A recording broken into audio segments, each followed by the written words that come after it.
Hari ini kita dapat keputusan Mahkamah Tinggi berkenaan dengan kes sivil Datuk Seri Najib yang melibatkan SRC, iaitu claim, kalau tuan-tuan dan puan-puan masih lagi ingat, claim berkenaan dengan 4 bilion ringgit, iaitu duit daripada pinjaman puas, dan 120 million US yang bersamaan lebih kurang 40 million ringgit. Yang bersamaan dengan 120 kali 4. That will be lebih kurang 800, ya. Atau 700 lebih million Malaysian. 2 claim je, ya. Jadi sebagai permulaan ataupun latar belakang, pada permulaannya plaintiff iaitu SRC di antara yang lain menjadi sebagai plaintiff dan telah pun sue Datuk Seri Najib sebagai defendant pertama, dan kesemua directors ataupun pengarah-pengarah syarikat SRC semuanya. Kemudian satu perubahan telah berlaku di mana SRC telah pun diarahkan untuk menarik balik nama-nama kebanyakan pengarah-pengarah SRC keluar daripada tuntutan yang dikemukakan. Hanya tertinggal ataupun ditinggalkan Datuk Seri Najib dengan Nik Faizal. 2 orang saja. Jadi Datuk Seri Najib telah ambil keputusan sebab Nik Faizal bukan dalam negeri, dia telah lari ke tempat lain. Datuk Seri Najib telah ambil keputusan oleh sebab nama-nama yang lain tu telah pun dikeluarkan. Dia mengambil tindakan third party claim, iaitu dia kata kalau dia didapati salah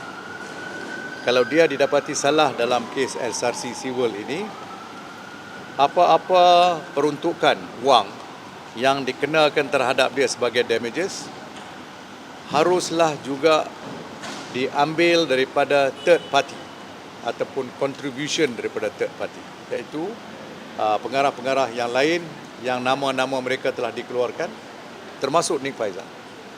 Okey? Jadi itu dia punya defense dan juga dia punya third party claim. Hari ini mahkamah membuat keputusan 2 perkara isu isu-isu yang agak ditimbulkan adalah hanya 2 secara dasar. Pertamanya dalam kes pertama di antara SRC dengan Datuk Seri Najib, mahkamah telah membuat keputusan bahawa Datuk Seri Najib adalah pihak yang bersalah, bukan dari segi jenayah, ini dari segi sivil, iaitu untuk membayar kepada SRC 1.1 bilion US dollar, yang itu satu, dan 120 million US perkara yang kedua. Jadi dengan melihat itu secara kasar pun kita dah nampak bahawa 120 million itu memanglah satu kuantum yang sudah pun termasuk dalam 1.1.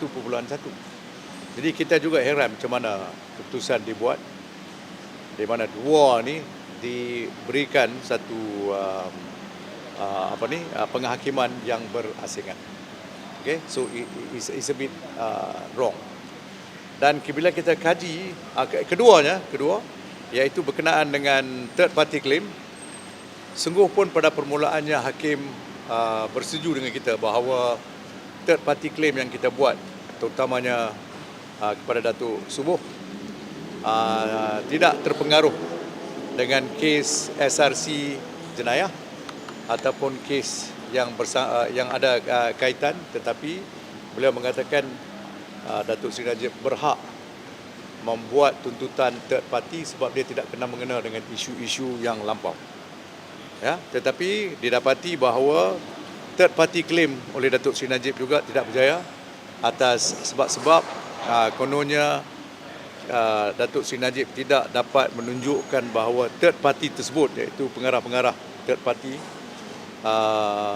keputusan mereka tidak secara substantifnya melibatkan kerugian kepada SRC.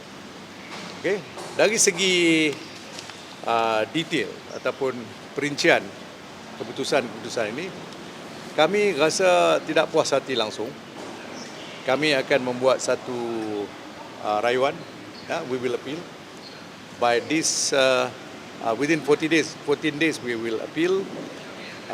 Or rather, within this week we will appeal, and within 14 days we will make the application for a permanent stay until the decision is made at the appeal in the Court of Appeal. All right. Now, a few things we want to mention to you is this: the few unsatisfactory features of this trial. First, you remember we said very clearly that there is no such thing as a top-down approach, where the shareholder make a decision and then the board of directors follow. There is no such thing, because that's not the law. The law is always the people who makes the biggest, the main decision are the board of directors at the board meeting. The judge doesn't seem to pay attention to this fact. This is a fact that we raise as a defense. So, quite clearly, this was not addressed.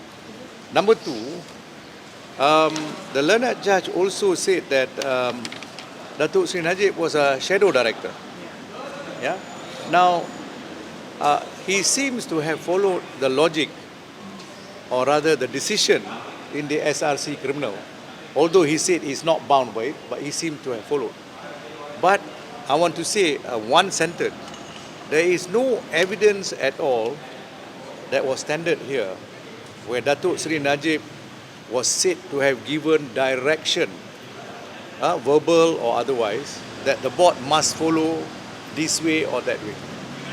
What they produced was only shareholders' resolution.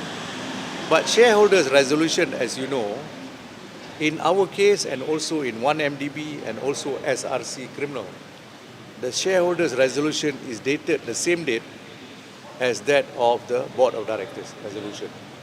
So this is an impossibility. How can two bodies separately dated their resolution on the same day? So which one take place? They have never answered, and the judge did not deal with this point. It's a very important point. Okay, so to conclude that he is a shadow director, there must be a lot more evidence that he interfered and he directed the board of directors.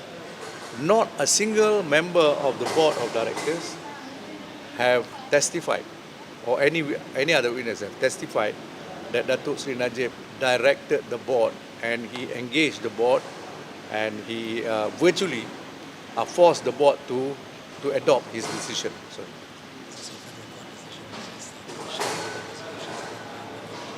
Yeah. And then we have got a federal court resolution, federal court decision that says that shareholders' resolution does not bind the board of directors. So today's decision, the most unsatisfactory feature is this: the judge seems to recognize that the board of directors can collapse and not make any decision, especially intelligent decision, if there is a shareholder like Datuk Sri Najib or the Minister of Finance that make a decision by way of shareholder resolution.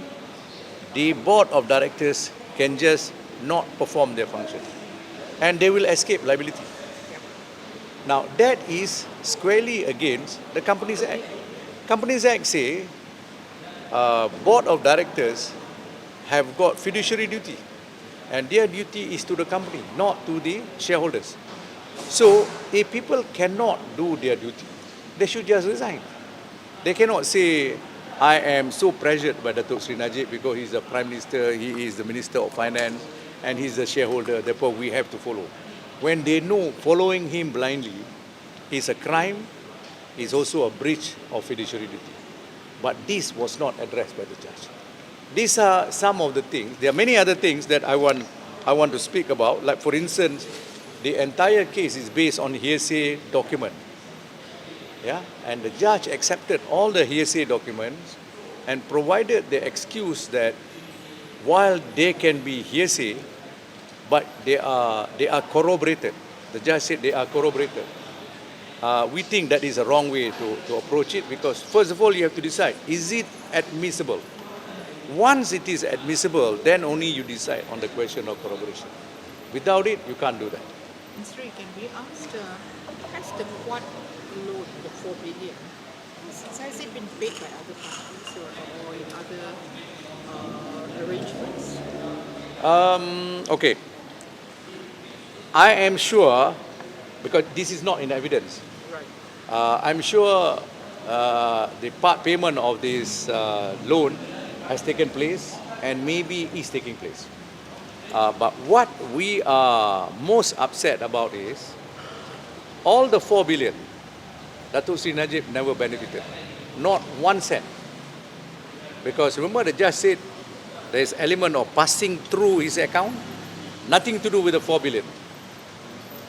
But it has got to do with the 120 million US. But even that, the judge said Datuk Sri Najib's account was used as a pass-through. Pass-through means he went into his account and went out, back into the same pool. So where is the benefit? But Judge, There is no benefit to himself through his account.